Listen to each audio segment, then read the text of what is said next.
राम राम। कभी कभी हमारे मन में आता है कि हर धर्म के लोग भगवान से दुआ करते हैं, प्रार्थना करते हैं, क्या मांगते होंगे। एक बार एक राजा ने एक फकीर को अपने दरबार में बुलाया। उससे कहा कि आप तो बहुत पहुंचे हुए फकीर हैं, आपका नाता सीधा अल्लाह से है, तो मुझे अल्लाह ने हुक्म दिया है कि आपकी सेवा करूं, आपको कुछ दूं। आप अपनी इच्छा बताइए कि मैं आपको क्या दूं। वो फकीर जोर जोर से हंसने लगा और बोला, एक भिखारी से क्या मांगना। राजा को बहुत अपमान लगा, बहुत क्रोध आया। उसने कहा, भरे दरबार में ये फकीर मुझे भिखारी कह रहा है। उसने अपने सैनिकों को आदेश दिया कि इस भिखारी को, इस फकीर को बंदी बना लो, जिसने मुझे भिखारी कहा है।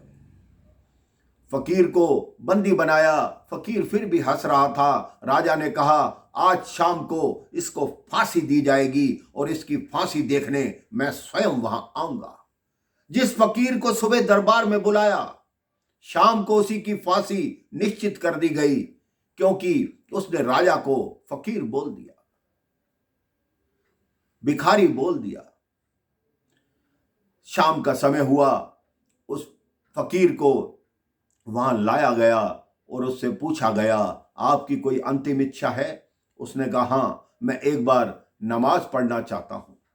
राजा ने अपना सिर पर हाथ मारा कि तेरे चक्कर में, क्रोध में मैं भी आज नमाज पढ़ना भूल गया। मैं भी नमाज पढ़ूंगा। अब दोनों नमाज पढ़ने बैठ गए। जैसे ही नमाज पूर्ण हुई, राजा ने दुआ के लिए ऐसे हाथ उठाए अपने अल्लाह के आगे। फकीर जोर जोर से हंसने लगा। तो राजा ने कहा, तुम मरने वाले हो, अभी तुम्हें फांसी होने वाली है, फिर भी हंस रहे हो। फकीर ने कहा, प्रत्यक्ष को प्रमाण क्या, अभी आपने नमाज पढ़ी, ये दोनों हाथ ऊपर करके क्या मांग रहे थे अल्लाह से। राजा ने कहा, अल्लाह से सलामती की दुआ मांग रहा था।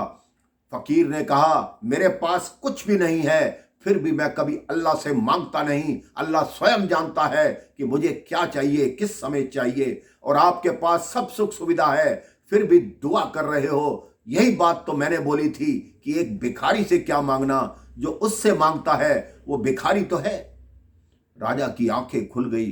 राजा ने अपना मुकुट उतार कर उस फकीर के चरणों में रखा और कहा, सच्चे बादशाह तो आप हैं। आपने मुझे आज दिखा दिया कि अगर उस अल्लाह से हम मांगते हैं तो हमारी अगर मनोकामना पूर्ण होती है, तो हमें भी प्रजा को अपना पुत्र पुत्री समझना चाहिए। हमें भी उनकी वैसे ही सेवा करनी चाहिए। किसी के कुछ मांगे बिना उसको प्रदान करना चाहिए। उस दिन के बाद राजा यही नियम अपनाने लगा और जीवन में उस फकीर के आशीर्वाद से बहुत ही शानदार राजा साबित हुआ। राम राम, जय श्री राम।